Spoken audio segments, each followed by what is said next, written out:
commencer. D'abord, merci d'être venu. Je sais qu'on approche de la fin de la semaine.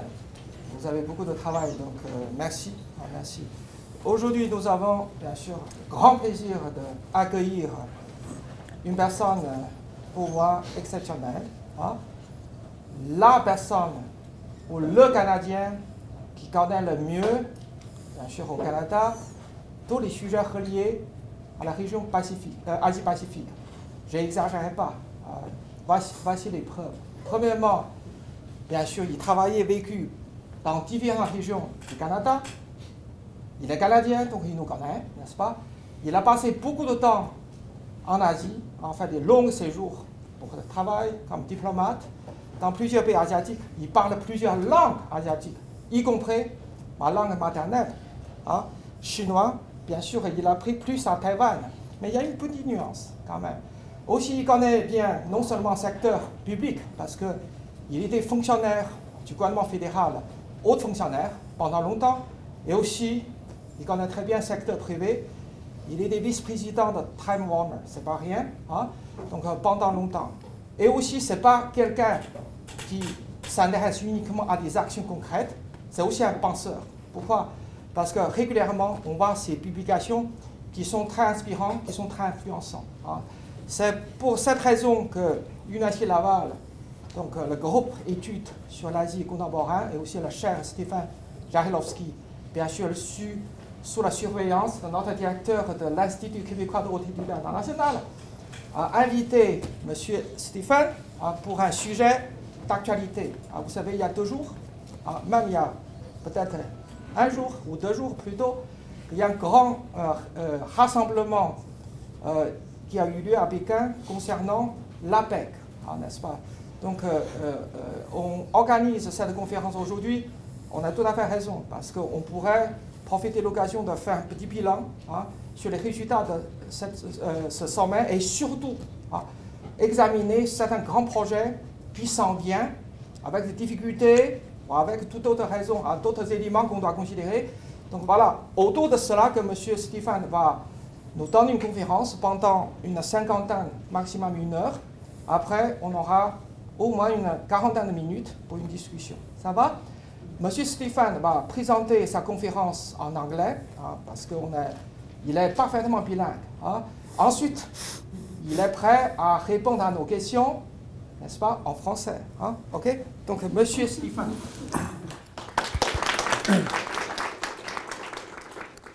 Alors, bonjour tout le monde. Bon après-midi. Je veux d'abord remercier Jan pour une introduction extrêmement généreuse et exagérée. Mais je suis très honoré d'être ici, d'être invité par le professeur Su, que je viens d'apprendre a reçu le prestigieux prix Carrière en enseignement. Alors, félicitations, Jan. Ça signifie la fin de ma carrière dans 11 ans. Dans 11 ans.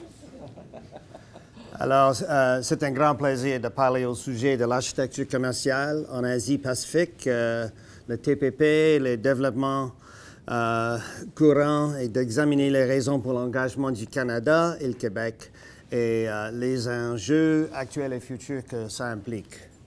Now, since this colloquium was advertised in English, I don't want to disappoint anyone, so I will make the presentation in English. But as Professor Su said, in the discussion period, I'll do my best to respond to questions if you wish to put them in French.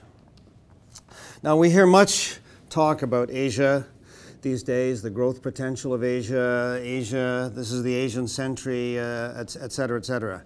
And of course, we also hear a lot about the need for Canada to diversify its trade and to take advantage of the, up to now at least, astounding economic growth in Asia, in China in particular. On the other hand, we hear from some quarters how dangerous it is to allow an agreement like the TPP to come into existence. And I'll talk a little bit about this opposition and some of the reasons for it. All I can say is if you don't like globalization, you probably won't like the TPP. So as I say, I will address these conclusions a bit later. But let's take a look initially at the TPP. And I want to look at the TPP in a broader context of some of the other initiatives that are taking place. But let's talk in particular about the TPP, since that is the agreement that in which Canada is a participating partner. Now, this slide is to illustrate the long and tortuous path that Canada traveled in order to become a full negotiating partner in the Trans-Pacific Partnership in the fall of 2012. It was indeed a long road. Today everybody's talking about regional trade agreements, the TPP, the RCEP, the CETA, the TTIP. It's a real alphabet soup. It wasn't that way 15 or 20 years ago. There was a great deal of focus, of course, on the multilateral environment, the WTO. But of course, as we all know, what's happened with the Doha round is that it's been in a deadlock for more than a decade, and there's no easy end in sight. And so because of this, really the focus has now turned to, well, what else can be done? And we see an absolute proliferation of bilateral agreements and regional agreements and agreements that overlap each other. It's become what has been called by some people the spaghetti bowl, or in the Asian context, the noodle bowl of agreements that are so complex that, in fact, if you were a business person trying to negotiate a deal and take advantage of what's there, you'd have to hire a consultant just to navigate your way through it with the different supply chains and rules of origin and so forth. Well, the TPP is one of these regional trade agreements. It started modestly back in about 10 years ago, 2005, with 3 small economies, Chile, New Zealand, and Singapore, and was later joined by Brunei. What was significant was not the size of this very small agreement, but that it was the only agreement at that time, and I guess still really, that spanned the Pacific, that had partners on both sides of the Pacific. So Chile being the foothold on one side, New Zealand, Singapore on the other. And it was also an agreement that was specifically and consciously designed to be an open accession agreement, so other countries could come along and participate in it. I mean, in fact, most agreements are like that, but there's usually a very high barrier to entry. The WTO, of course, is certainly like that. NAFTA, perhaps not so much. Of course, there is another organization that spans the Pacific, and Jan referred to it, APEC, Asia-Pacific Economic Cooperation Organization. I guess everybody said APEC is an organization in need of a noun that goes back to the late 1980s. 1987 was when APEC was established. But APEC is not a trade negotiating forum. It has a trade agenda of sorts, and a series of goals that have been set called the Bogor Goals. Bogor is a city in Indonesia. In 1990, Indonesia was the host, and it's interesting. It's one of these processes where each year there is a different host, and each host tries to put its stamp on the process, as China has done this year, as others have done in the past. But in 1990, under President Suharto, Indonesia was a very closed economy, but Indonesia decided that it should promote more open trade, and so these Bogor Goals were established. The thing is with the Bogor Goals, they are basically self-policed goals. Countries set out their goals, they report on how they're going to achieve them. There is no real mechanism to ensure how they're achieved. There's some peer review and so forth, but it's a long way from a trade agreement. So the TPP existed as kind of the only very modest trade agreement across the Pacific. Not much happened for a few years, and in 2008 things really got interested when the United States at that time was looking for some kind of a vehicle. It kind of, nobody's really completely given up on the Doha round, but it was looking at another vehicle that it could engage in. This was before the Obama administration came into power. This was the sort of the last days of the George W. Bush administration. They were looking for something, and the U.S. announced that it would join the TPP talks to discuss investment, just the investment chapter of the TPP talks. And then, of course, we had the election in 2008. President Obama came in, and the Democrats, although certainly not very strong advocates of more open trade. Nonetheless, I think certainly the president, the administration, wanted to find a vehicle and also wanted to undertake what we call the so-called pivot or the rebalance towards Asia. And so basically the U.S. decided eventually to join the full range of the talks. And then suddenly there was a real flurry of interest. So I remember being at the APEC summit in 2008 in Peru, and there was a flurry of announcements. Australia announced it was joining, Peru announced that it was joining, I believe Vietnam joined at that time, Malaysia joined shortly after. It was suddenly people piling onto this particular train, but there was no movement from Canada. In fact, you could say, I think, that Canada was asleep at the switch. It would have been a good time to enter the TPP negotiations, but Canada basically wasn't interested. It wasn't really until a couple of years after that, 2010, that I think Canada woke up to the fact, or at least officials, some of the officials at Ottawa certainly were aware, but maybe the political direction woke up to the fact that something was happening and Canada wasn't part of it. That then began a very persistent drumbeat of activity to get Canada invited. So it's one of these things, a bit like a club or a fraternity or a country club. You know, you don't want to be invited. You don't want to apply in case you'll be turned down. You want to be invited, but you want to let it be known you want to be invited, but you know you don't want to be too pushy, et cetera, et cetera. Well, that's basically what happened with Canada. Canada started knocking on doors, letting it be known that we wouldn't mind an invitation. But in fact, that invitation took a long time in coming. There was a lot of lobbying in Washington. You'll know the name Nigel Wright from the Mike Duffy issue in the Senate. Well, Nigel Wright was the Prime Minister's Chief of Staff. He went down to Washington to try and close the deal to get the Americans on side. In any event, finally, at the APEC summit in Honolulu, Canada got a kind of a no objection certificate from the United States and announced that it was interested in joining, and that began a process. At least in the U.S., there's a statutory process that requires consultation with Congress and so on. And eventually, Canada and Mexico were admitted to the TPP. But it was a big lift. So you may wonder why Canada was asleep at the switch, as I put it. I think there are several reasons.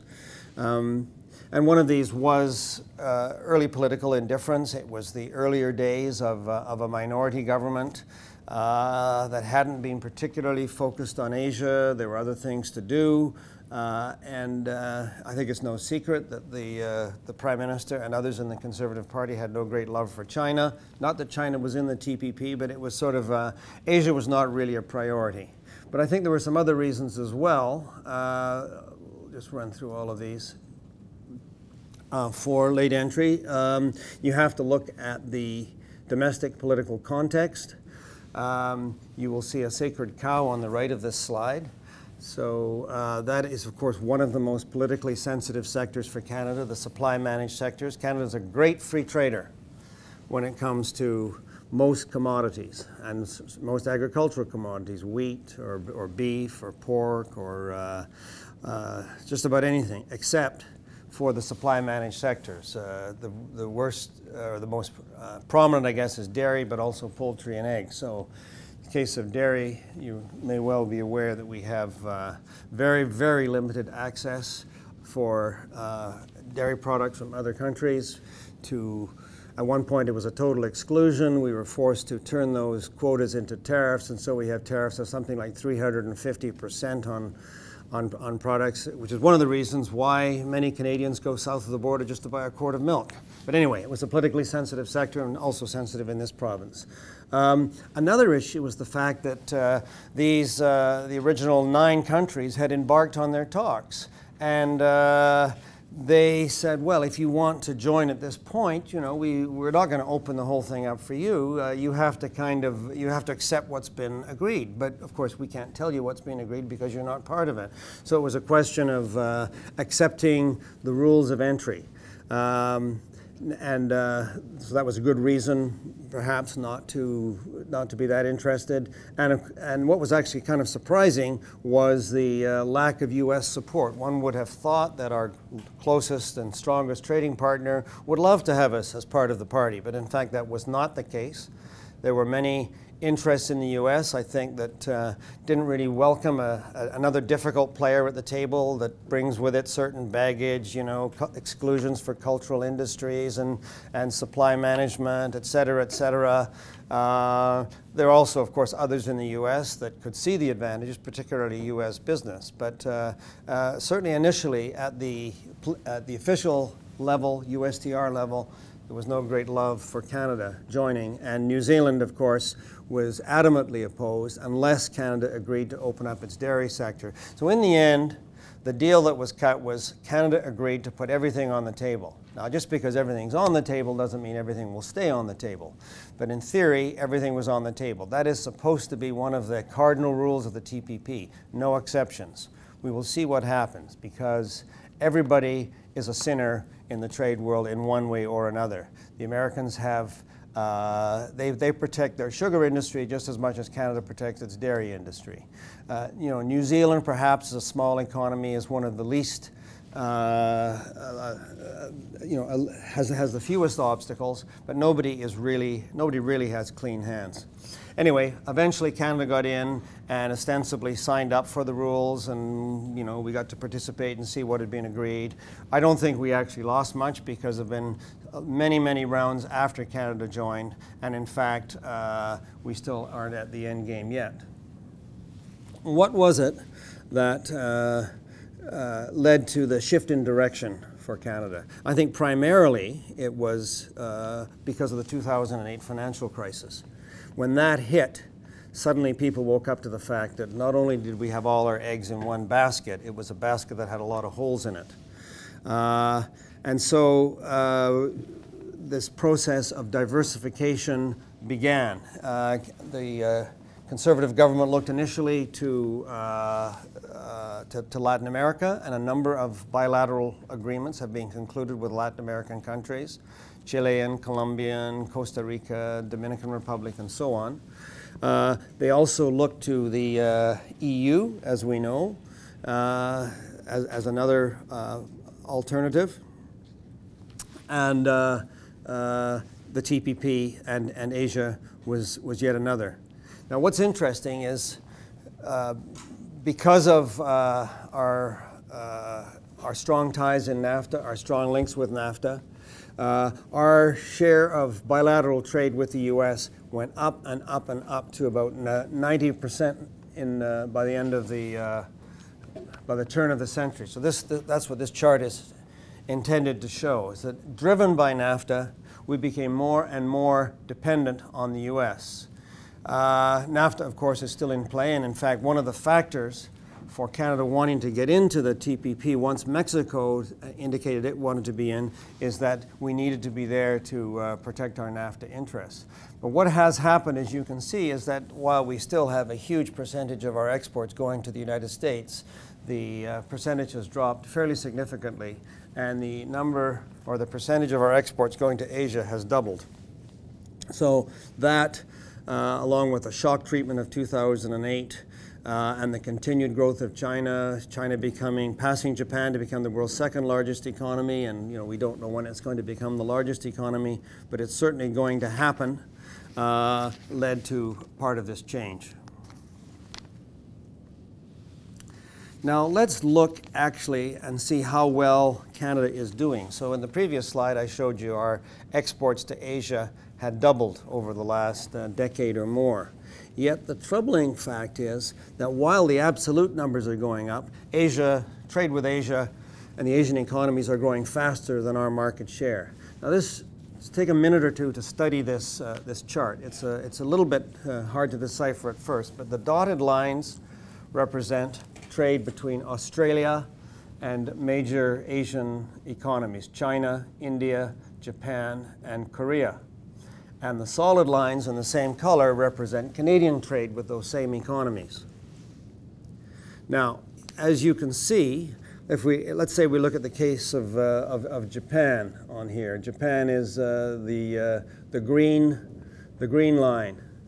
Over the last 8 years or so, Australia's trade with Japan has gone from 4% of Japan's imports to 6%.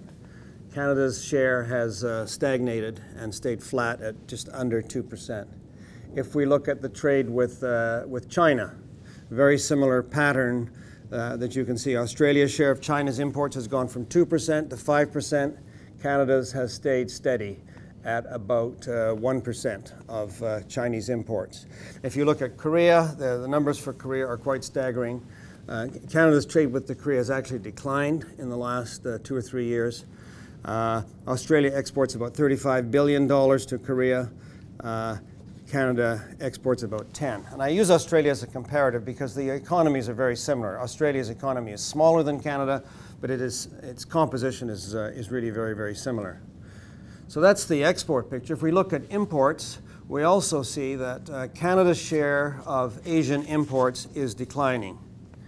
In fact, so in other words, we're becoming less important as a market to Asia as the Asian economies grow.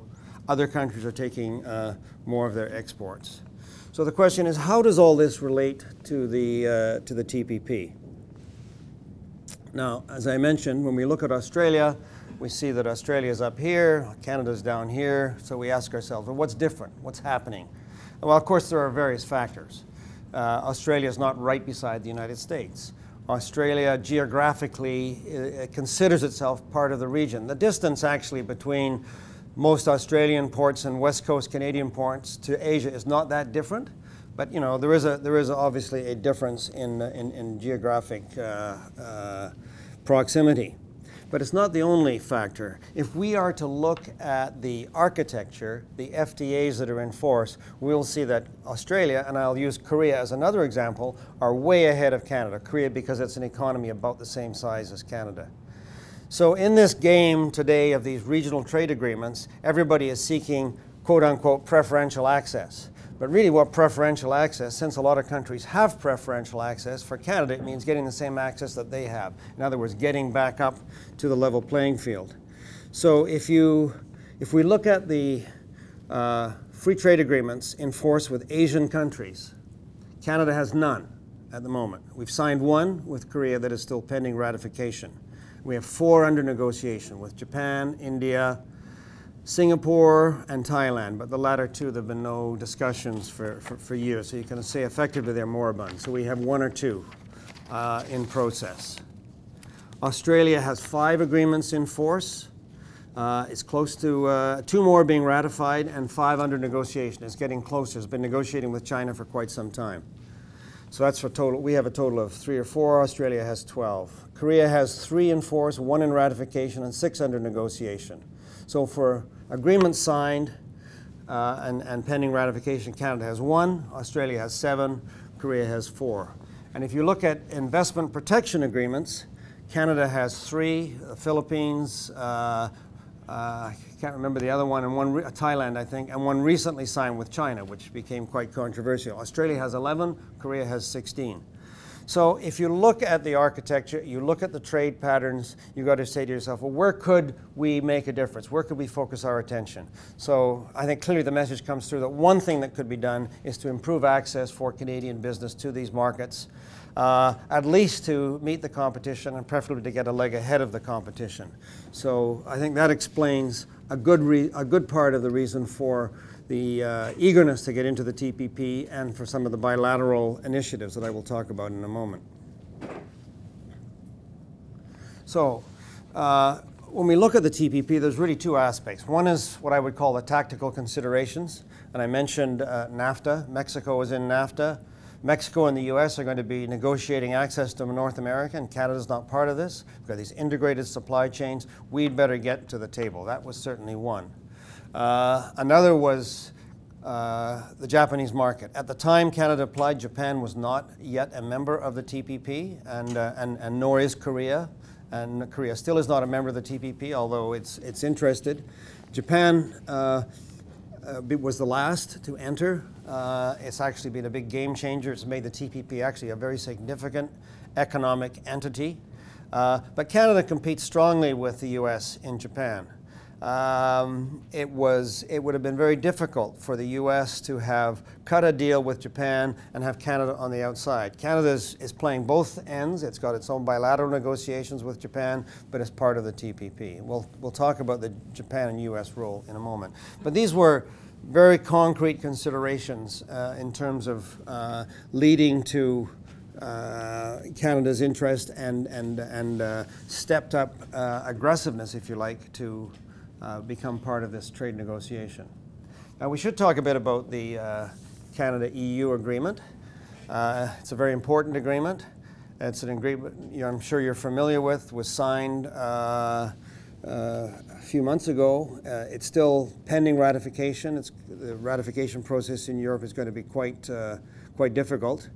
But there are some implications, I think, for the TPP. So the CETA went through 4 years of negotiations, very difficult negotiations, and as with others, the stumbling block were the sensitive sectors, supply managed sectors in particular, also subnational procurement, provincial procurement, the whole auto issue. Of course, the auto manufacturers in Europe export a lot of vehicles to Canada. There are tariffs, there are non-tariff barriers that make it difficult for North American manufacturers to export to Europe, etc., and some of the other measures.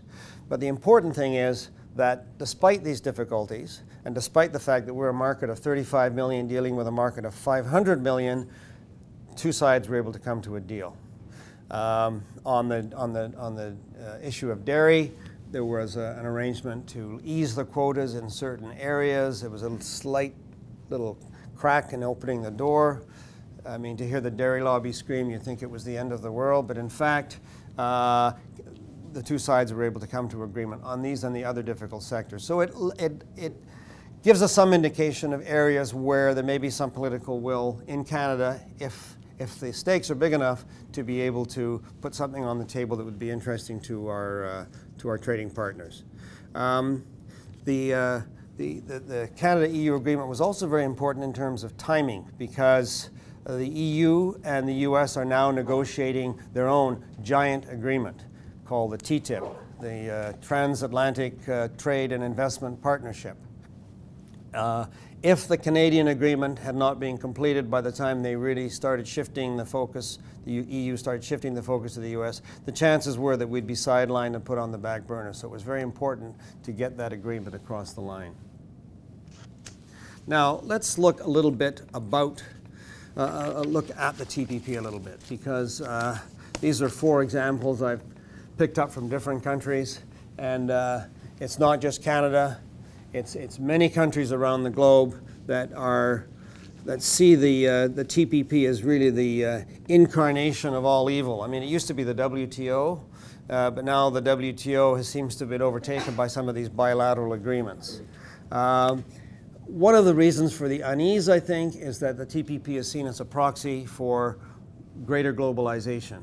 You know, we can all have different views on this, but to try and stop globalization, it's almost like King Canute trying to hold back the tide. What you need to do is figure out the best way to deal with it. But there are a lot of opponents. So I'm just going to quote the Council of Canadians, not known as a friend of free trade, but it'll give you some examples of the kind of objections they have. So they say that the concerns with the TPP include, first of all, how it could lead to the dismantling of Canada's important supply management programs for dairy, poultry, and eggs. It will lead to a race to the bottom potential in a regulatory harmonization chapter. It will lead to extreme intellectual property protections for big drug companies. It will lead to investor state provisions that would allow companies to sue governments over rules to protect the environment. Can't protect the environment because you'll be sued by foreign companies. And it will lead to government procurement restrictions and copyright rules that undermine internet freedom. In other words, just about every bad thing going. The TPP has also been criticized for secrecy, for having a hidden agenda, for undermining farmers and workers at the expense of big business, etc. So there are lots of people out there that don't like it. But what is the TPP really, and why is it important? So the TPP is both a traditional trade agreement. Let's bring down those barriers. Let's reduce the tariff peaks. Let's phase out tariffs on certain products. And I'm sure most of you or all of you have studied economics, so you know the economic theory that in fact many of the benefits come to the country dismantling the barriers as much as the ones that are going to benefit from the exports, although it's always couched in, well, this is going to knock down barriers for Canadian business abroad. But in fact, it'll lead to greater wealth in the country. The issue becomes one of distributing that wealth. But the TPP is more than just a traditional trade agreement.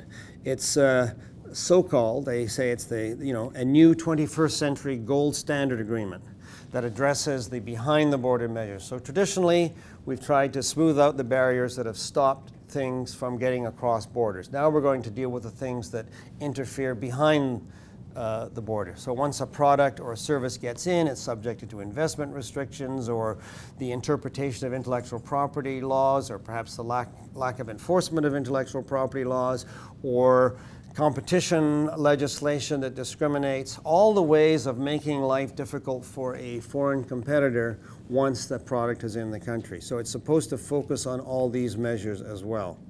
It's also supposed to be, it includes temporary entry and e-commerce and all those sort of modern issues as well.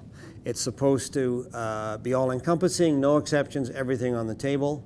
That, at least, is the rhetoric. The reality is likely to be somewhat different. I hope not too much different. But at the end of the day, certain deals get cut. And I mean, it may be that if the US and Japan ever reach an agreement on agriculture, there'll be a phase out of Japan's protective tariffs on rice, but it'll be very slow and it'll be over a very long period of time. But at least if the tariffs are moving in the right direction, that represents progress. Another thing about the TPP is we look at the countries that are in it, and I think I've mentioned them all. The one big economy that's not in it is China. So then the question is the TPP aimed at China? There's been a lot of debate about whether the TPP is supposed to contain China or encircle China, keep China out. I think the Chinese have been ambivalent about the TPP. Certainly they have never said it is a bad idea, but they have also deployed other tactics to blunt the thrust of the TPP. So, I mean, in a way, maybe it is aimed at China, but not specifically. I think it's one of the big advantages for the countries participating in the TPP is that it's a new norm-setting, or it's designed to be a new norm-setting agreement.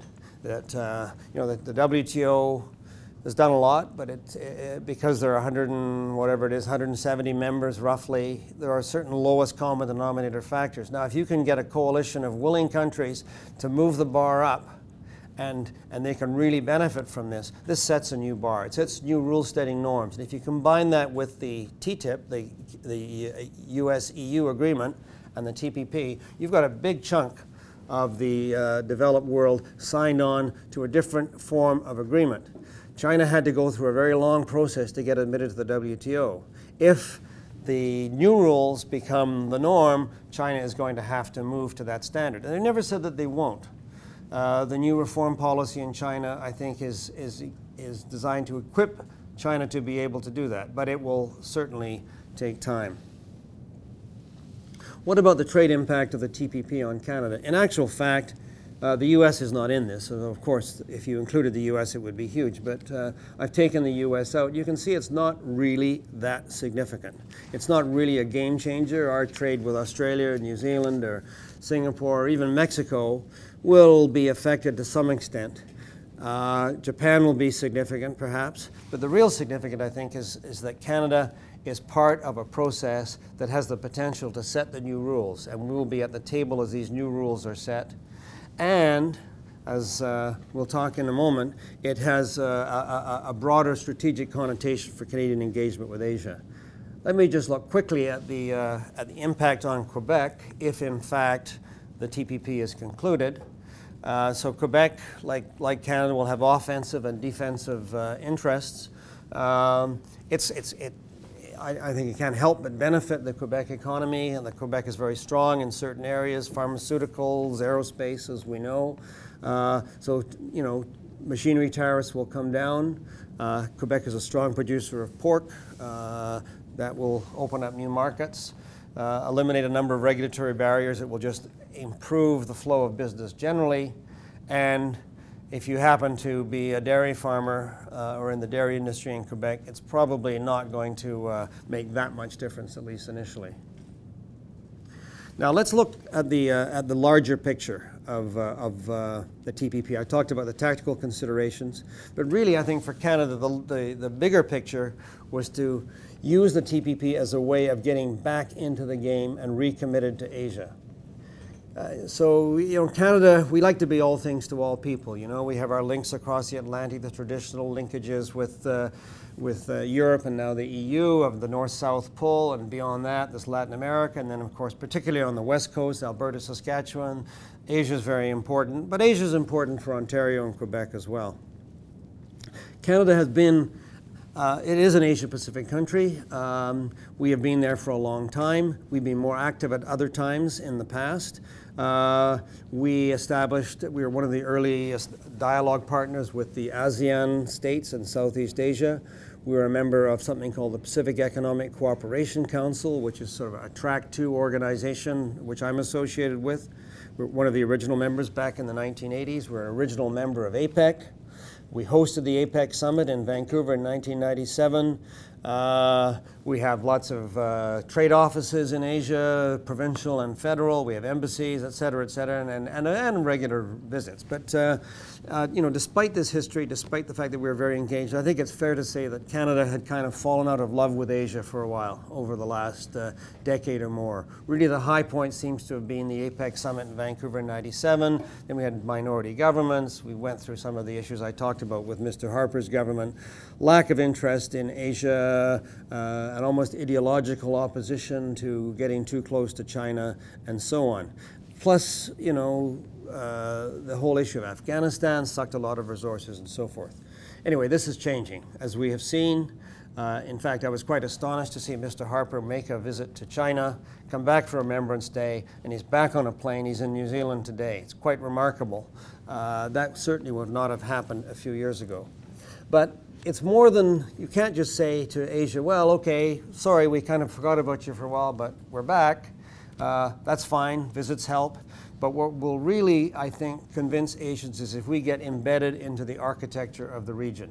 So that's part of the reason for the TPP. If it comes to fruition, it's going to be a very significant pathway to greater trade liberalization in the Asia-Pacific region. It may help us to get membership in the East Asia Summit. We are the only ASEAN dialogue partner that is not a member. We've let it be known that we'd be interested, and the response more or less was, well, kind of show me the money, show me that you're really here for the longer term. So the TPP has a very strategic dimension to it as well. There are other dimensions. I guess I maybe better start moving, talk a little faster so we'll get through on time. A couple of bilateral dimensions, the Canada-China Foreign Investment Protection Agreement. Now, this picture was taken with President Hu in Vladivostok in 2012, so that's when it was signed. All the government had to do was announce that it was ratified, basically, table it in the House of Commons, and it would be ratified. They didn't do so for 2 years. That was put on hold. You know, nobody's not quite sure why, but you can speculate. There was allegedly division within the governing party about how close we should get to China. A lot of people suddenly came out of the woodwork and objected to it. The intent of the agreement basically was to make a more predictable and stable environment for Canadian business, Canadian investment in China, to prevent capricious seizure of assets, to put in place a process. So now with the FIPA, in areas where Canadian companies are allowed to invest, if there is expropriation or activity that is tantamount to expropriation, and this is really the key, equivalent to expropriation, there is a process. There is an opportunity to go to a third-party arbitrator. But of course, it cuts both ways. So Chinese companies in Canada have the same have the same advantages. And that's where some people say, well, you know, now these big Chinese state-owned companies are going to come in here and they're going to bring in lax labor standards and lax environmental standards and Chinese temporary workers. They're going to do all these kinds of things. And then when we say, no, no, you can't do that, they're going to say, well, that's you're expropriating. You're taking actions that are equivalent to expropriation, and so I'm going to invoke this arbitration system. I mean, that's frankly, it's a worst case, the sky is falling scenario. There are all kinds of other checks and balances in the agreement that allow the Canadian government or the Chinese government to legislate for valid public policy reasons. What you cannot do is discriminate against a Chinese company. You have to treat them the same as you would be treating a domestic company. The other objection was that, well, you know, we have a relatively open economy and Chinese companies can come in, and, but when it comes to China, Canadian companies can only go into certain sectors, and therefore it's not fair. And of course that's true. That's in a way the reality. Canada has a more open economy. China, what Canadian companies will get is equivalent access in areas where China has opened, and China will continue to open more. And as it opens more, Canadian companies will get that benefit. Both countries, in other words, retain their ability to screen. So we've already seen that the government has said that they're not going to allow any more state-owned enterprises to buy assets in the oil and gas industry, subject to exceptional circumstances, whatever that means. So that will still apply. The Investment Canada rules still apply. Anyway, we finally concluded the FIPA. It appears that it was also part of the paving of the way to Mr. Harper's visit to China. What we haven't done is respond to a Chinese offer to open free trade negotiations. A study was done 2 or 3 years ago, and it's just been sitting on the shelf. Another bilateral initiative has been the Canada-Korea Free Trade Agreement. That was a long time coming. It was finally signed in September of this year when Korean President Park visited Canada. And what's interesting is that Canada started negotiations with Korea first, before the EU, before the US, back in 2005. And then, for a variety of reasons, the Koreans focused their attention on the EU and the US. Those agreements started after we started. They were completed long before us. And what's been happening is that US and EU exporters have been beating us to the punch. If you look at the area of beef exports, for example, Korea has relatively high beef exports outside of its quota. They're coming down over a 10-year period. The US has got a 2 or 3 year head start. Canada was making pretty good inroads in the area of beef, but it all has shifted to Australia, which also has an agreement with Korea, and to the US. Finally, Canada was able to drag the Koreans back to the table, and we concluded our agreement 7 years after we started. It took a while. I think maybe the leverage of potential Korean participation in the TPP may have been a factor. Anyway, we've concluded that agreement, and it looks like it's going to be good news for Canada. And Korea, incidentally, has just concluded an agreement with China. There are a couple of others. I mentioned the Canada-Japan FTA and some kind of ongoing discussions with India that aren't really going anywhere. India is always a very difficult partner. But anyway, we're engaging. But I think a more important vehicle, a more likely successful vehicle, is going to be the FTA. And I've also mentioned, of course, the Canada-China complementarity study. One of the takeaways from Mr. Harper's visit is that the two countries will establish a bilateral economic and financial commission, which I guess will meet once a year and will force officials to sit down with each other. If they have to sit down with each other, they have to have an agenda. They have to have something to announce. So maybe it will give some impetus to reviving the complementarity study. Now, I've talked a lot about the TPP, but I'm going to throw another acronym at you. It's, of course, not the only game in town.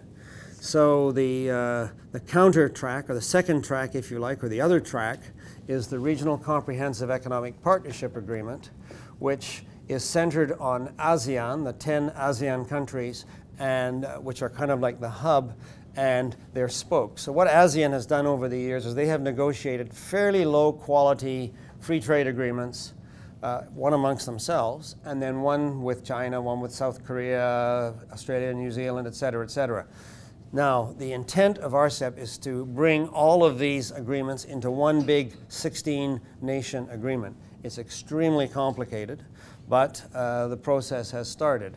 What becomes really complicated are the China, Korea, Japan triangle of this, because not only does everybody have to sort of take the ASEAN template, they've also got to cut their own bilateral deals, and you will notice that India is a partner. So its biggest attribute is that all the major Indian economies are in it. Its weakness is also basically exactly the same thing. So there are a lot of bilateral negotiations going on as well. The CJK, as it's called, China, Japan, Korea negotiations, are a subset. China and Korea have just concluded their agreement. China and Japan aren't talking to each other, and Korea and Japan aren't having much of a dialogue either. But what's interesting is that there are 7 RCEP countries that are also in the TPP. Australia, New Zealand, Singapore, Malaysia, Brunei, and Vietnam. So there is some overlap. So that's what makes it kind of interesting as we move forward, which leads me to sort of the granddaddy of the architecture, known as the FTAP, the Free Trade Area of the Asia Pacific.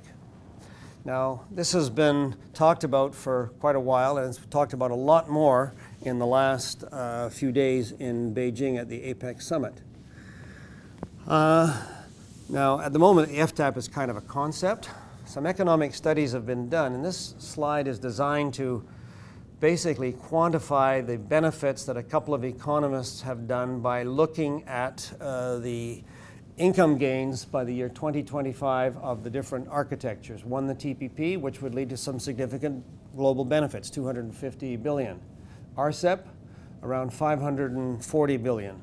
But if you put the two together into one big package, depending on the level of commitment, you triple those gains, $1.9 trillion in income gains. Obviously, it's an economic model. There are certain assumptions that are being made.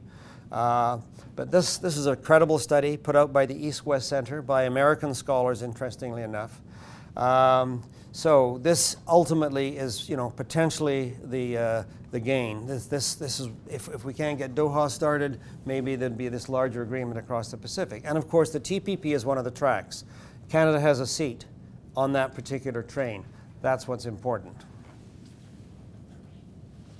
Now, what about the FTAP? As I say, it's been talked about a lot in the last couple of years, or the last couple of days, pardon me. So if you accept the premise that, maybe the TPP is aimed at China in some way. Certainly the TPP is a US-driven exercise. It's a US template. That doesn't necessarily mean that's bad for Canada, but it's a developed country template, although Vietnam is part of the exercise. Probably more because China's not part of the exercise, and whatever China does, Vietnam will do the opposite. Anyway, China has seized on the FTAP also as its initiative this year, or one of its initiatives for APEC. So back in May at the senior officials meeting, China proposed this work program. First of all, it would enhance transparency amongst these different FTAs. Nobody quite knows what's in the TPP. As I mentioned, it's been accused of secrecy. Most trade agreements are secret until they're concluded for obvious reasons, although there have been a number of leaks. So the issue has always been, well, could we develop some crosswalks? Let's make sure that what the RCEP and the TPP do as they move forward aren't diametrically opposed. Let's make sure there's some complementarity. There can be some way of bringing them together. The issue of capacity building, that's a code word for developing versus developed economies. Capacity building really means the poorer countries don't have the ability to truly take advantage of these agreements. They either don't have the depth of expertise, or their economies are not that well equipped to take advantage of the benefits, their infrastructure is lacking, whatever it happens to be. So capacity building in APEC speak always goes along with trade liberalization. So you help everybody achieve the gains, and you eliminate some of the income disparities. Then the proposal for China was to let's get a work plan and let's launch a feasibility study. Well, the lights went red when they used the word feasibility study. The US opposed it. Their view was that this is an attempt to slow down the TPP. There's never been a feasibility study that didn't actually lead to the start of negotiations. And so we come to the summit that just concluded yesterday, I guess it was, the APEC summit in Beijing. Now, some of you will know that Mr. Harper wasn't there. So what happened to that summit? He went for his bilateral visit. He had his picture taken in one of the funny shirts, and then he left to come back here, and now he's back in Asia again. Mr. Putin was there looking for some friends. So he found one with the Chinese because they signed a new deal on oil and gas, which is good news for Mr. Putin because he's no longer quite as dependent upon the European market. President Obama and President Xi met and announced a groundbreaking climate change accord where for the first time China has agreed to some limits. So we're interested to see where Canada goes on that. These two gentlemen met, Prime Minister Abe and President Xi. I've never seen two unhappier looking people in a grip. It's like the grip of the damned. But anyway, they were forced to be in the same room with each other, have their picture taken, and in fact did have a half-hour bilateral. And then, of course, there was the usual leader's declaration, 68 paragraphs. I mean, a turgid document that you can barely wade through, full of acronyms and everything else. But it did talk about Asia-Pacific trade architecture.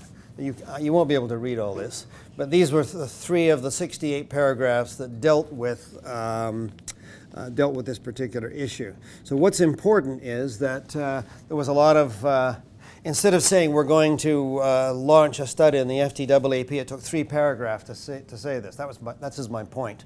And there's some key words in there, you know, the eventual FTAP, and we're going to build on existing pathways and ongoing regional undertakings, et cetera, et cetera, et cetera.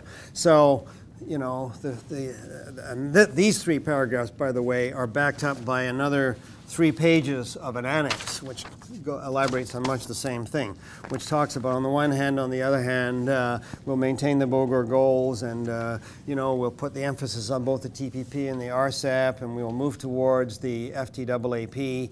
But so basically what's happened is there's going to be a strategic study, not a feasibility study, no, a strategic study that will take place in consultation with a lot of people.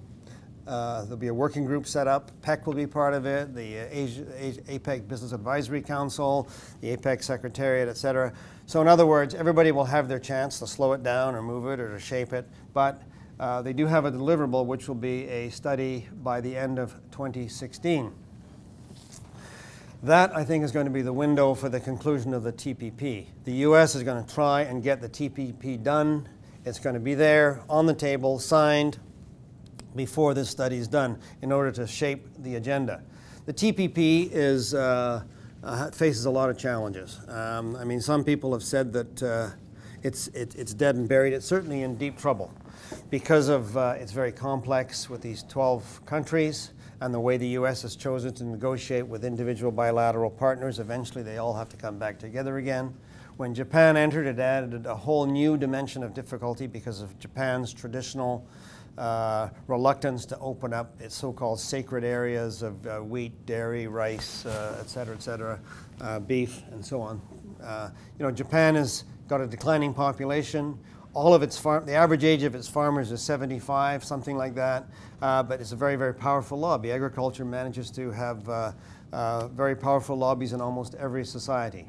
The issue of exclusions and timing, as I mentioned, and in particular, the U.S. Congress. So for anybody to really negotiate with the U.S. and Claude Grenier knows this well, going back to the days of the Canada-U.S. Free Trade Agreement, you have to get what's referred to as fast-track authority, a trade promotion authority.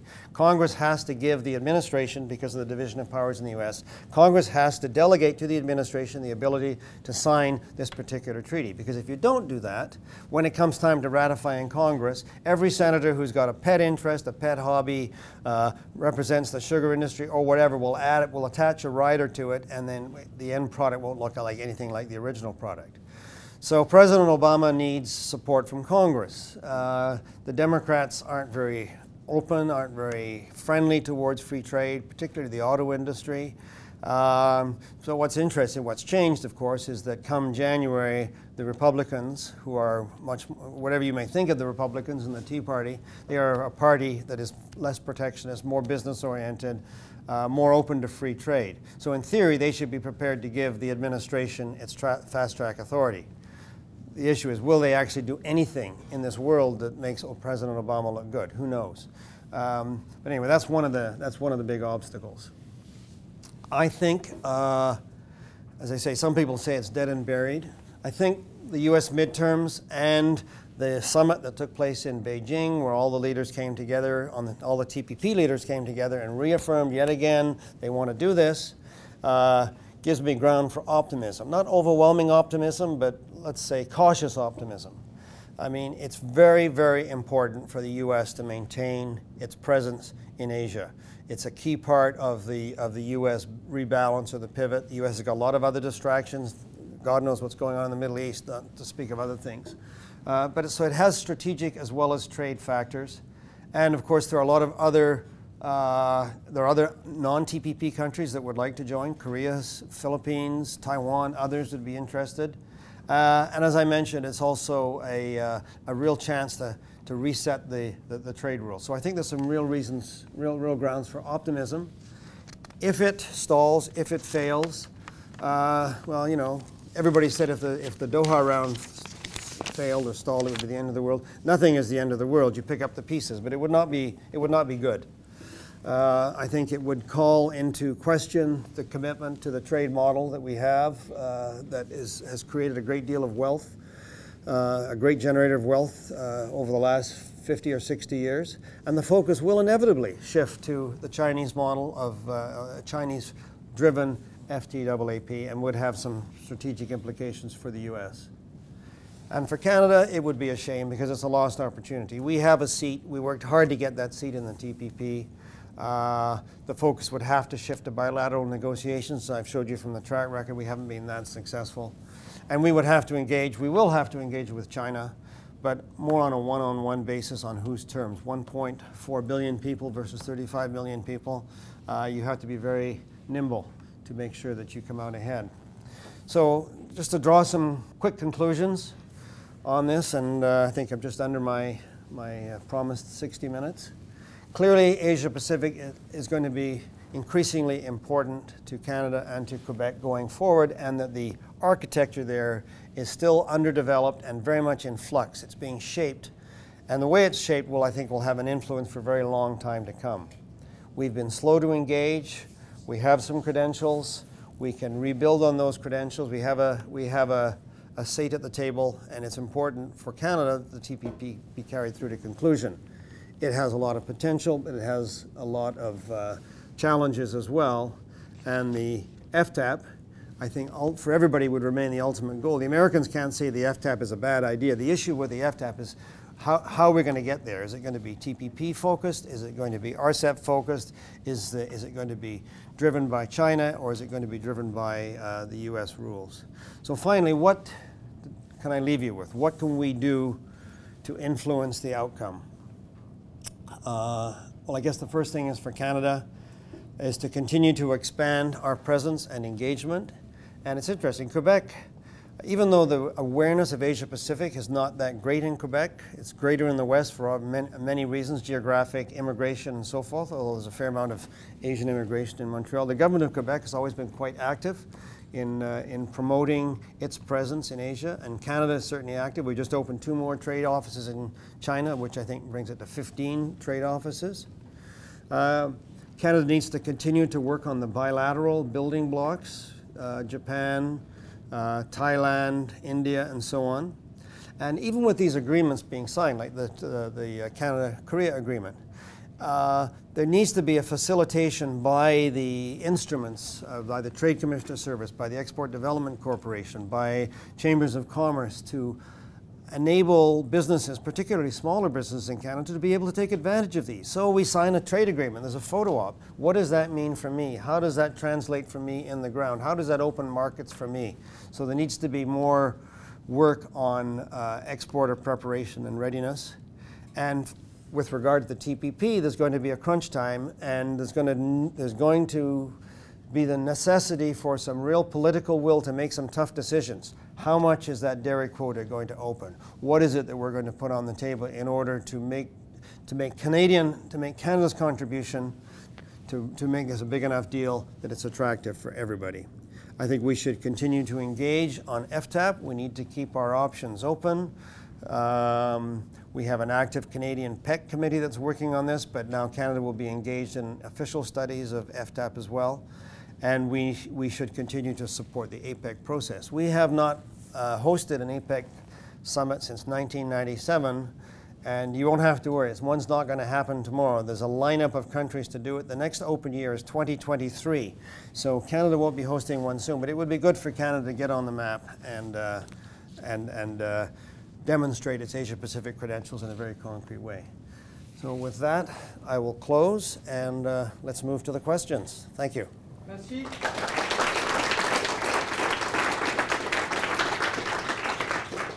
Monsieur Stephen a fait une présentation très intéressante et très efficace. Mais pour autant, c'est un sujet très complexe. Je suis sûr que vous avez des questions. Stop. You can use English or French for your questions or comments. Donc, parole est à vous.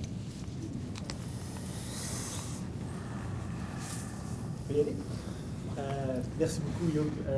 Encore une fois, très intéressant. La question, c'est difficile d'ajouter des éléments à la présentation parce que you covered a lot of ground. J'aimerais qu'on revienne à la question de l'ALENA et de l'association entre ALENA et TPP. En fait, pour le Canada, la négociation du TPP, compte tenu de la présence des États-Unis et du Mexique dans le TPP, c'est comme renégocier l'ALENA.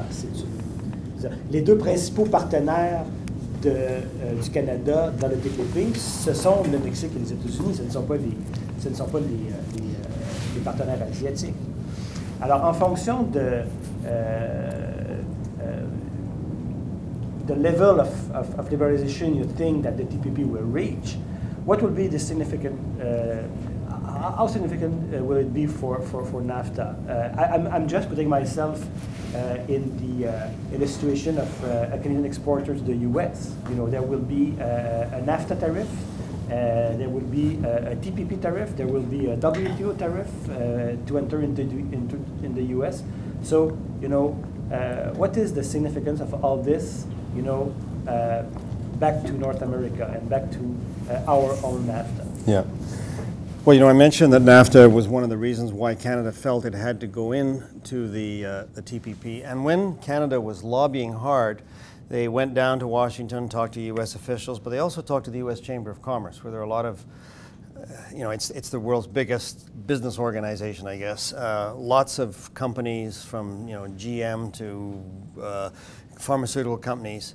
And I think these companies woke up to the fact that, you know, we have integrated supply chains throughout North America. And if there was a TPP that kind of hived off part of NAFTA because there were special access rules, this could affect the supply chains. I mean, the products today have inputs from so many different places that the broader you can make the picture, the better.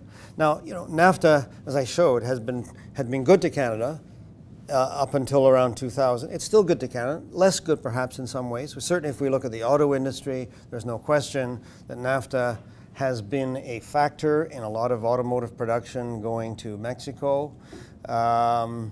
Maybe that's inevitable, and you know that issue is still being fought. To come back to your question, Louis, of particularly the impact, the interchange, the intersection of TPP and NAFTA, I think we have to wait and see what the final product is. It's a difficult negotiation because, I mean, in theory, once you have an agreement with 12 countries, it should apply universally to everybody. It should be, I mean, that should be the rule. That I hope is the rule. But in fact, there could be some asymmetric relationships. I mean, that would be unfortunate, but, you know, that's not beyond the realm of possibility. So I think in a way that from a Canadian perspective, to run the risk that TPP would open up the U.S. and Mexico to trade with Canada, where Canada to Asia, where Canada would be excluded, would be really quite catastrophic. what, the U.S. also has said, NAFTA is a bad word in the U.S., right? Because for many Americans, NAFTA means factory closures and all this sort of stuff. So they don't like to use the NAFTA word. But they did see the TPP as an opportunity to update NAFTA. And there are, I guess, embellishments that could be made to NAFTA, areas that could be improved. NAFTA is 20 years old, so clearly there could be some issues that relate to it. The temporary movement of people, other things that might come in on the TPP might actually make NAFTA work better, I think, potentially. I mean, that would be the ultimate objective, of course. But of course, it will also open this exclusive three-country club to a wider group. So that means more competition. But more competition can also mean greater economic gain and greater efficiency. So at the end of the day, I don't have a definitive answer because we haven't seen the final product, but I think that Canada was right to get in, was right to be concerned about maintaining, protecting what it had in NAFTA, but moving beyond protecting to also broaden those gains to a broader region. Monsieur. Oui, très très belle présentation. Un peu dans la même veine que lui a soulevé tantôt. Et vous avez mentionné tout à l'instant qu'un accord TPP, ce serait une possibilité pourrait être une possibilité de rénover en fait l'ALENA. Et vous avez mentionné à quelques reprises qu'il s'agit en fait de s'accorder sur de nouvelles règles en fait commerciales. Mais il y a une chose que vous n'avez pas mentionnée du tout. En fait, ce sont des règles, par exemple, de règlement des différends. Quand on a négocié l'ALENA, et avant ça la avec la chose qui a fait achoper les négociations, qui aurait pu faire achoper les négociations juste à la fin, c'était justement les règles sur le règlement des différends, le fameux chapitre 19. Et le Canada a payé un prix fort, en fait, pour obtenir ce nouveau système de règlement des différends. Et éventuellement, l'a pratiquement abandonné avec l'histoire du bois d'œuvre, par exemple, évidemment, on a sorti ça du système complètement. Si effectivement le TPP est une occasion de renouveler l'ALENA, croyez-vous que les États-Unis, qui n'ont pas accordé quelque chose de semblable à l'ALENA dans aucun des accords de libre-échange qu'ils ont négociés après l'ALENA, ils détestent en fait le chapitre 19, ils veulent le voir mourir, croyez-vous que le règlement des différends, qui est quand même une chose importante pour un petit pays comme le Canada, croyez-vous donc qu'on aura un renouvellement de ce chapitre-là, ou quelque chose de semblable? Well, I don't know. When the Americans talk about updating NAFTA, maybe they meant let's get rid of Chapter 19. So updating has different perspectives, right? And as you say, I guess it hasn't really been that effective, so maybe we look at some other way of dealing with these issues. I mean, it's a very complex negotiation because effectively what the U.S. has done in the TPP, as I guess it did in NAFTA, negotiated with Mexico and negotiated with Canada, but in the case of the TPP, it's gone around and negotiated bilaterals with everybody. The real issue is the negotiation with Japan. That's the reason the TPP is stalled at the moment, because the U.S. and Japan are at loggerheads. Nobody's blinking. The Japanese say, why should we undertake the necessary concessions when you don't have trade promotion authority? Now, the reason Japan is in it is because Prime Minister Abe wanted to give the Japanese economy the shock treatment. He needed the TPP to reform Japanese agriculture, and they've done lots of different things to open up Japanese agriculture. I'm not an expert in the area, but there were all kinds of built-in prejudices, small plots, and ways of it was impossible to consolidate land and so forth. They've done a lot of things to ease these old farmers out in a way that they come out of it with a good income and reform Japanese agriculture. So that's what he wants to do. There's a lot of bilateral opposition. Eventually, they'll have to make some key concessions. Will it come before or after the U.S. get Trade Promotion Authority? We'll see. And when that happens, then what everybody's really interested in is what kind of a deal have the U.S. and Japan cut with each other, and how much it will apply to all of us. I mean, and in theory, a good trade practice theory is that whatever they've negotiated should then be extended to everybody else. But since not everybody's at the table, it'll be interesting how things go in this final round, and whether Japan will then come back to Canada and say, well, if you want what we've given to the U.S., you've got to give us this. So there could be, the logjam will be broken, but there will be a lot of other negotiations. And it's in a way unfortunate that the USTR decided to approach these negotiations this way, but of course everybody looks to where their strength lies. The U.S. has, the attraction of the U.S. market is the big card that they're holding, the trump card that they're holding. So they want to play that individually, but at the end of the day it's all supposed to come together. So, you know, I don't know what the answer is. There are areas where NAFTA could undoubtedly be improved to Canada's advantage. I'm sure there are things the U.S. would like to sideline, and one of the big issues has always been this issue of cultural industries. What's a cultural industry? Was it really excluded? It wasn't really excluded at all. It's just that there was a paragraph in there that said Canada reserved the right to protect cultural industries, and it could do so. But if it did, it had to pay the price. It could be penalized for doing so. But it was what was required at the time as a political expedient to be able to get sufficient public support to pass the originally the FTA. I would think that perhaps things have changed significantly over the last 20 years. It's not quite such a sacred horse at that particular area. There are other areas, trade remedy areas as well, that presumably will need to be updated. But we'll just have to wait and see. That's a good point. We have Celine Dion now in the signature rate, so I guess we don't need that. That's right. That's right. We can stand on our own 2 feet now without necessarily wrapping the shield of cultural industries around ourselves. J'ai la chance. Yeah. I have a question for you. You mentioned so fast that the agreement went passed between Canada and the European Union. Yes. It was dramatically decided extremely fast. With Asia, it's completely a different story because they align more with India and also with BRIC and the recent agreement. So Canada also has a choice where it will be. That's why I promote more of being like China and evaluate a little bit more where we'll be aligning with. China is doing their things, but Canada also has with the NATO, as you know. So it's more than decisions that are basically just trading, in my opinion. It's more deeper than just trade. So it's not a question, it's a way, how can you see it was done so fast in one way, and the other way with Asia,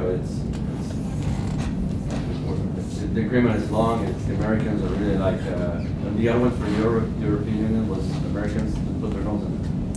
Well, I guess I disagree with you a little bit. The CETA was not really done that fast. It was 4 years of very, very difficult negotiations. And it's still not over because you have, 28 countries in the EU that have to ratify it. And, there's been talk about reopening it and so forth. So, but I mean, you are right that there was a trade agreement that was based on other greater understandings, NATO being one of them, a traditional transatlantic alliance and so forth. We don't have that in Asia, obviously. There basically is no real security architecture. The U.S. has some bilateral agreements with Japan, for example.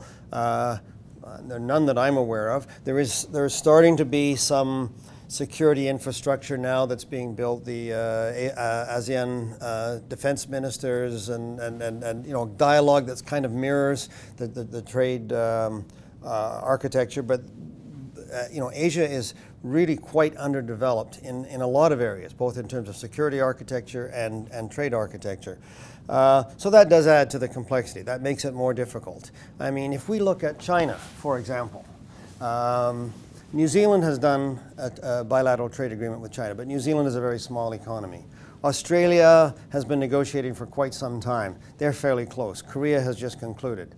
There are lots of people in this country that argue that we really need to do a trade agreement with China to get some comparative advantage, to get ahead of the Americans. The China-U.S.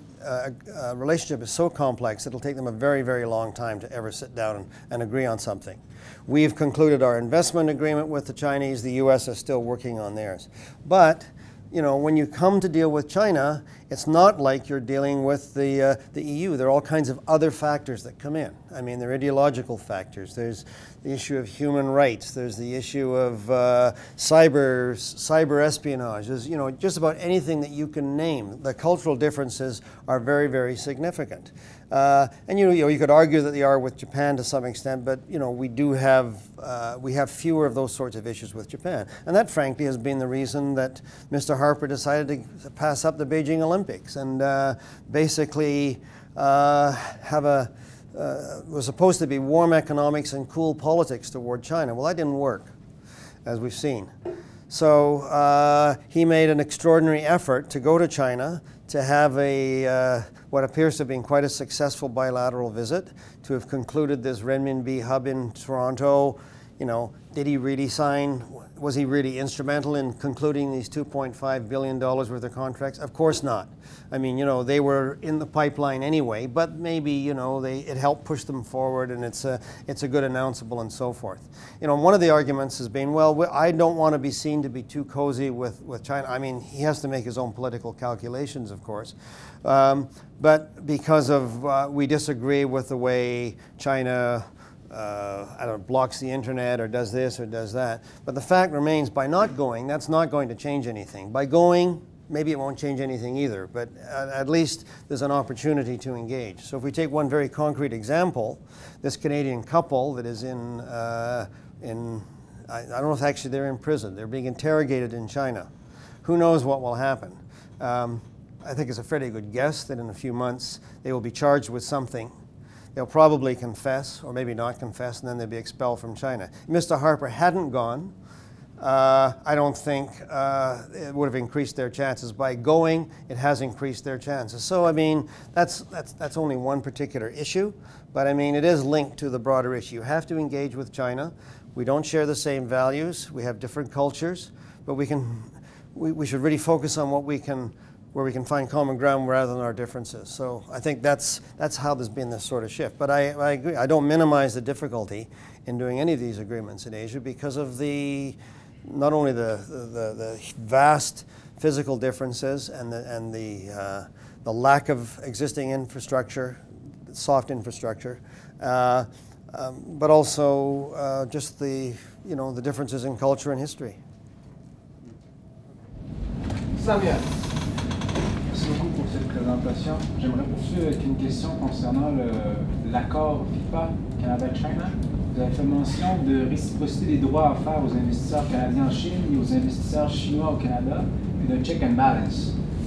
Considérant le fait que les investissements chinois au Canada sont 3 fois supérieurs aux investissements canadiens en Chine, en quoi consiste ce check and balance?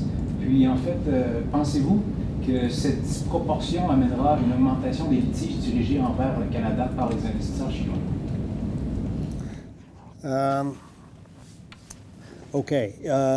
Yes, there is more Chinese investment in Canada. The biggest one, of course, was the $15 billion Nexen acquisition that we saw aroused a fair amount of controversy. And since that was approved, and since the government then said, now that's approved, we're closing the door to any more of these, we've seen Chinese investment drop off a cliff. Now, was that the reason, or were there other factors? There's lots of other things going on in the oil industry as well. So, that's certainly one of the issues. Now, the objective behind the FIPA, as I mentioned, is to raise the comfort level of Canadian investors in China. So while China has more investment here, in theory, the FIPA should be part of the solution to that because it should attract and make it more possible for more Canadian investment to go into China. But at the same time, maybe even more Chinese investment will come here. Is that a bad thing? I would say not. Mr. Harper met with Jack Ma of Alibaba when he was in Hangzhou, and Jack Ma talked about all the things that Alibaba can do. I'm sure you're familiar with Alibaba. This is basically like a Chinese eBay in many ways. Huge volumes of trade and so forth. Well, he mused about maybe setting up some kind of an Alibaba in Canada. I see nothing wrong with that. Part of the problem that people have with Chinese investment is, of course, a lot of it is driven by state-owned enterprises. And that is a fact of life at this stage in China's development. That will not always continue to be the case, but it certainly is a factor in Canada. And it's interesting that while the investment in Canada has dropped off, it has continued to rise in the United States. But what's different in the U.S. is that Chinese investment in the U.S. is about 75% what I would call true private sector as opposed to state-owned sector. I mean, these state-owned enterprises still act in many ways in the international market like private companies, but we all know they are. In fact, they do have access to finance, and ultimately their management is responsible to the government. To what extent they are creatures of this monolithic state, and to what extent they are in fact more like government-owned corporations and sovereign wealth funds from other countries is a debate that you can have back and forth with different people. And there are different forms of SOEs. Some are more directly instruments of the state than others. So I think we will see more Chinese investment. Now, you asked the question of whether this was then going to lead to more litigation on the investor-state provision. That's been one concern, that, you know, I know Elizabeth May was saying, well, the Chinese have a minority investment in the Northern Gateway pipeline, which is, from my home province, a big issue, right? Is this pipeline going to be built from Alberta to the Pacific coast to move Alberta bitumen to Asia?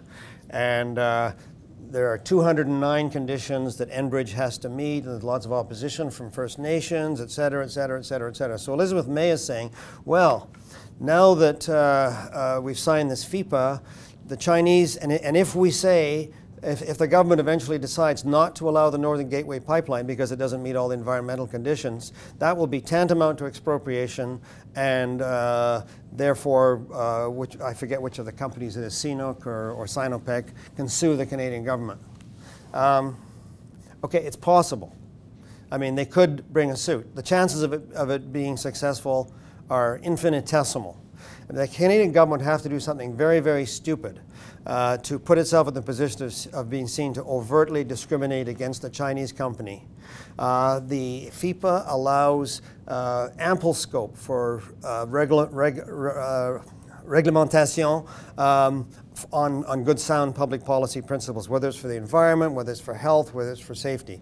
So, of course, when you have an instrument like this, you can't stop people from using it, although presumably they wouldn't waste the effort and the money unless they thought they had a reasonable chance. So it's theoretically possible. I won't say there won't be any investor-state cases brought by either state, and probably there could be one in China if governments or provincial governments or other governments do things that aren't well advised. It is also going to be it will have a restraining influence on governments to do sensible things. If they're thinking, oh, well, I'm just going to do this because I can do it, they'll need to think twice and make sure that it's done in the right way and for the right policy reasons. So there could be some litigation. I don't think there's going to be a large flood of it, and I don't think it's going to be successful unless we are very stupid in the way we handle things.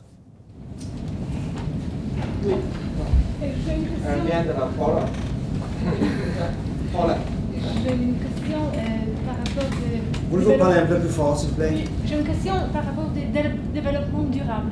C'est pas un grand problème entre, n'est-ce pas, faire du business entre Canada et Chine. C'est la question de l'écologie. Yeah. C'est Sustainable development? tout à fait. Et quelle est la question exactement? Faire du business si les valeurs sont complètement différentes en Canada et en Chine. Okay. Well, I referred to the climate change accord between President Obama and President Xi. You know, is China a major polluter and a major producer of carbon emissions? Yes, absolutely. In fact, I think they're the largest in the world, not the largest on a per capita basis, but they're certainly the largest now, I think, with the U.S. being second. Canada's a fairly large emitter on a per capita basis. But I think one thing is clear, that the Chinese leadership recognizes that this is not sustainable. So we have people in this room who spent a lot of time living in Beijing.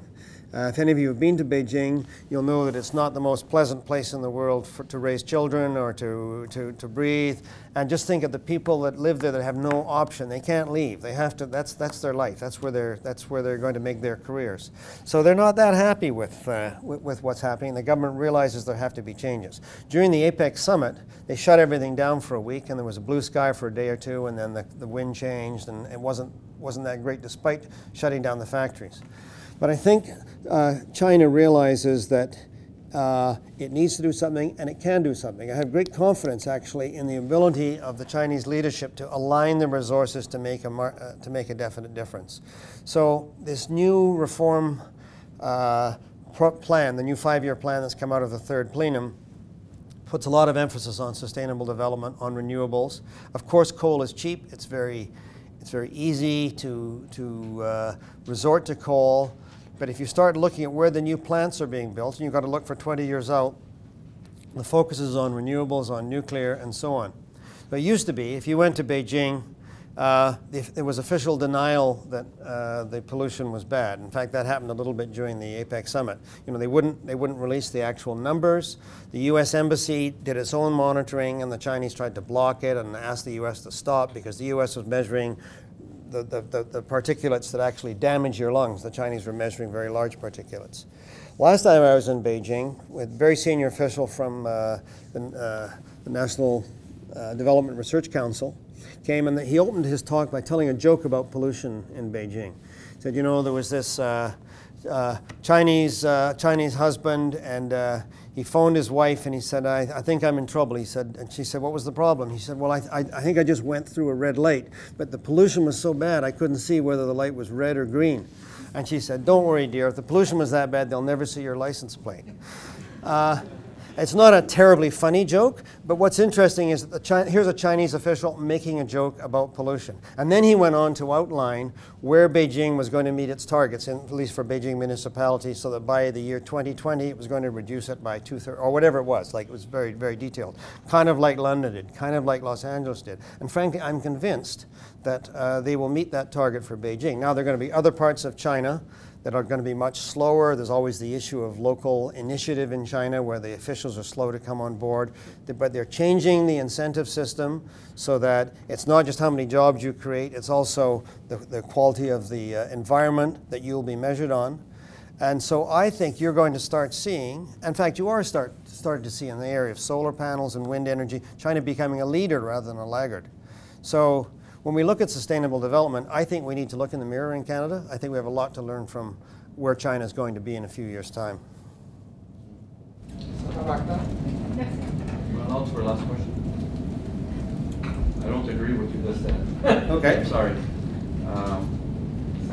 When you talk about the rest of Canada here and sending the spoil, using Quebec or using the Vancouver side, first of all, they just made an agreement with Russia.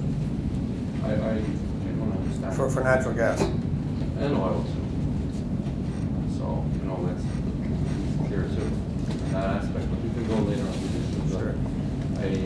Well, either of those, of course. Canada's doing a right job. You're doing the right job. I really like what you exposed the way you did it. But it goes much deeper than this, and I think Canada is something very, the influence of the U.S. is good. Canada also has to make their own decisions. Up to now, decisions were very good. I don't even criticize. Because Chinese, when they invested in the one that you're talking in the West, they didn't expect that it would be catastrophic. They were set up in a certain way. Their investment. That's what they're really planned about. Total and all these people didn't want it. Their investment is because the barrel went down. I know it's a big issue. It's like it's so huge that's actually fun. And Canada, I think, even though there's criticism of much who has spoken before, I think the criticism has a good place also. Because in a certain way, Canada is is analyzing a little bit where they're going to lock in there somewhere. Going too fast, it may be something that we cannot correct after. So that's my opinion in regards to your presentation, because really it's like you get the overview. I find it was fantastic. It really gave us a real perspective. But I would like you to work on the second phase, if the doctor wants to invite you back here, to do an organigram. You know, how do you see it finish, this story? Who's going to be out there? Who's going to be, you know, these tariffs and everything? Who's going to manage what? So let's move to that question. We're not there yet, but... I wish I knew the answer. Congratulations on your presentation, as the gentleman. D'autres des questions? Thank you for your comments. Vous avez des questions? Allez, monsieur. J'aimerais vous entendre sur les possibles effets de la conclusion du TPP sur le cycle de Doha. La question vient du fait que le TPP, on le sait, rassemble des pays développés et des pays en développement. Et aussi qu'on parle que c'est un accord du 21e siècle qui traite d'agriculture, d'environnement, de commerce électronique. Des sujets pas nécessairement traités à l'OMC. Donc, je veux savoir, est-ce que si vous croyez que la conclusion du TPP va relancer les négociations de cycle de Doha ou au contraire, on peut se tourner vers des accords régionaux comme FTA, par exemple? Ralentir les négociations de quoi, pardon? Au cycle de Doha. Doha. Doha. Yeah, thank you. Well, you know, Doha is in such trouble that I don't think anything could do it any more damage than it's already facing. The idea of the TPP and all of these is to make some progress and then eventually take it back to Doha. Everybody pays lip service to Doha, and unfortunately it's not much more than lip service, but the ultimate goal in all of these declarations is what we really want to see is the completion of Doha. But of course a big part of Doha is the development agenda, right, as you pointed out. So the TPP doesn't really deal with that. It's more of a developed country agenda to focus on issues that are of importance, frankly, to the United States and some of the other developing countries like e-commerce, like intellectual property, like investment and so forth. Although there are chapters that deal with some of the other aspects as well. The development side of the development agenda is really, at the moment, led by India. India has succeeded in blocking absolutely everything. At some point, there will have to be some movement. Possibly the election of Mr. Modi as sort of a pro-liberalization leader, although he obviously has many constraints, might see India move a little bit, so Doha could get started. But there have been so many premature calls to say that, you know, if Doha is not concluded by such and such a date, everything's going to fall apart, then the date passes, and so everybody's sort of tired of hearing that now. So Doha's in the background. There have been, you know, attempts even to get the so-called low-hanging fruit, parts of the Doha Agreement, this trade facilitation agreement that was to improve customs clearance and those sorts of things. Even that was not achievable because India and some of the developing countries blocked it. So in this sort of a world, you say to yourself, okay, well, let's work with the people who are willing to move ahead and let's see if we can achieve something. I guess if the TPP standards are too high, then there'll be a very few members of the TPP. The objective is it's got to be high enough that it brings some real economic benefit, but not so high that the cost of entry are too difficult. If Vietnam can make the concessions necessary to survive in the TPP, then I would contend that many other countries are also in a position. There's actually good news that a country like Vietnam is there. They have to take and Peru and Chile, they have to take account of those kinds of economies as well in terms of achieving this objective. It's not just an agreement between the US and the EU. They can set the bar way here if they want. But the TPP is a broader mix of economies, and if it's successfully concluded, and if the dynamics in Doha change, then I think it could actually lead to a positive result. Last question. That's two. Okay. Frank. Thank you very much for your bright presentation. I was so impressed by this presentation on TPP. Then I was wondering whether you have thought about Africa, the emerging continent, where also has the same objective of progress. Thank you. Well, it's interesting you should mention Africa because it seems to be the one major area that's excluded from most of these negotiations. I mean, I'm sure you know there is some trade architecture in Africa, the South African Customs Union, some of the linkages between the EU and associate members, particularly in the former French territories and so on. And Africa, of course, is rich in human and natural resources.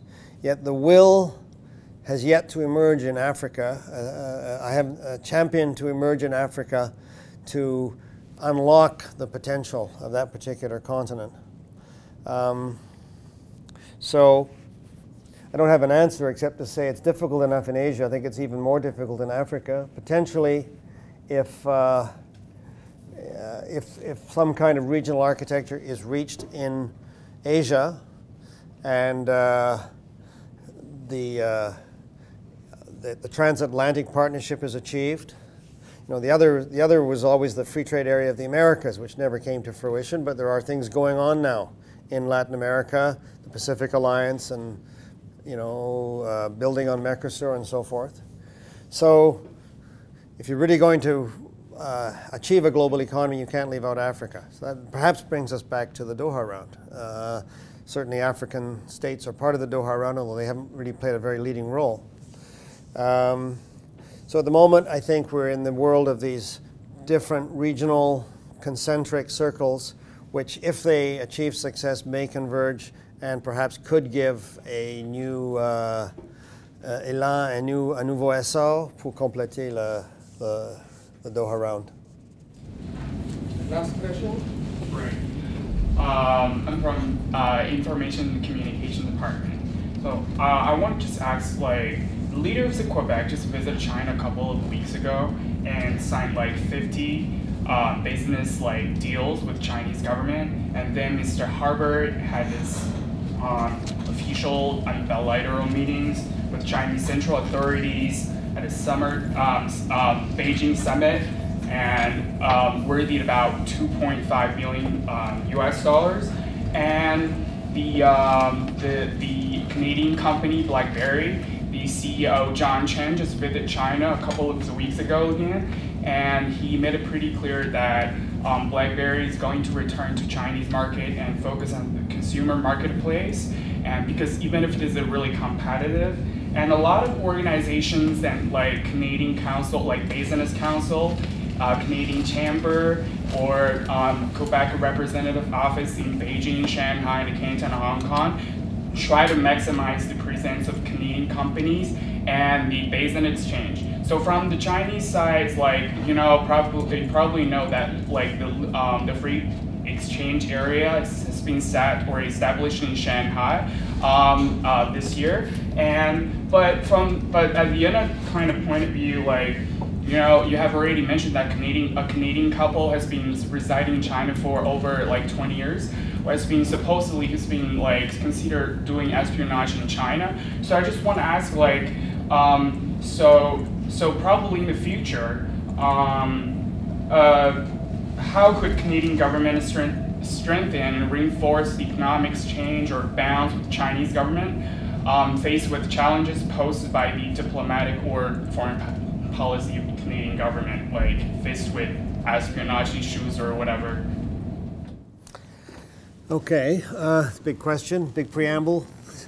Well, I think what the government is doing is trying to put into place the building blocks. There was a certain framework, encadrement already, right? We have diplomatic relations since 1970. We have embassies and consulates in our respective countries. Now they're putting in place other elements. There was the FIPA, the Investment Protection Agreement. Now they have agreed on a bilateral dialogue at the foreign minister level, on foreign policy issues and on economic and financial issues. So there'll be, as the US does, so there'll be this bilateral forum once a year. The two countries will come together and discuss these sorts of issues. The more they meet, the more there is a chance to, on the margins, raise these other sorts of questions. I think there's going to be a steady, regular flow of visits, whether provincial or federal and so forth. I also think, though, that it would be helpful to turn down the rhetoric. Did the Chinese, was the PLA behind the hacking of the National Research Center's email systems or data systems? I have no idea. But they were accused of it in public. just as the U.S. accused the Chinese in public of trying to hack the Pentagon or whatever. So it probably happened. But it probably happens the other way too. I don't think it's very helpful, frankly, to put all this in the public domain. I mean, first of all, I think we have to be all adults and live in the real world and realize that nations do these kind of things for their security and their economic interests. And you need to protect yourself and act accordingly. That's the first thing. If it does happen, and you know what's happening, there are ways of dealing with this. We periodically kick somebody out, they're persona non grata, or you have a quiet discussion with them and you let them know that you know what they're doing and so on and so forth. So, we've seen everything from Chancellor Merkel's cell phone being bugged by the NSA to accusations of cyber espionage. In none of those cases is putting this out in the public domain particularly helpful. So, I mean, we need to put in place the public building blocks. We need to be able to maintain a dialogue that tones down the rhetoric but speaks truth where it's needed on difficult issues. I guess that's what Mr. Harper probably did behind closed doors. He was very circumspect in his press conference about whether he had raised this particular issue of this. I think he said he'd raised the issue of the detained couple, but didn't go into any details. So there's a long practice in dealing with other countries, but in particular in China on these sorts of things. Don't put them in a corner. Give them an out. Give them face. Make it a win-win proposition, and you can achieve what you want in ways that end up suiting both sides rather than trying to make it a zero-sum game. Voilà. Bon, c'est tout le temps que nous avons pour aujourd'hui. Donc d'abord, il faut remercier encore une fois M. Stephen pour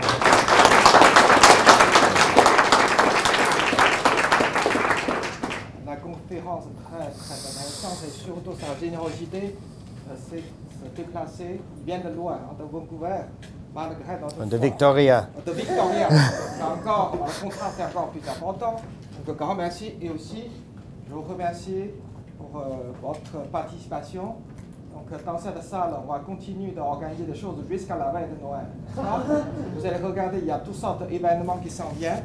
Très bientôt, un bloc de 3 événements organisés dans le cadre de l'activité de cher Stéphane Jagiełowski, qui porte sur un volet très important, qui est un des volets quand même de TPP, c'est l'environnement, protection de l'environnement. Donc vous êtes un peu invités, je dirais, cordialement de venir assister, parce qu'un monde bien meilleur, c'est un monde que tout le monde doit participer à son développement. D'accord, merci.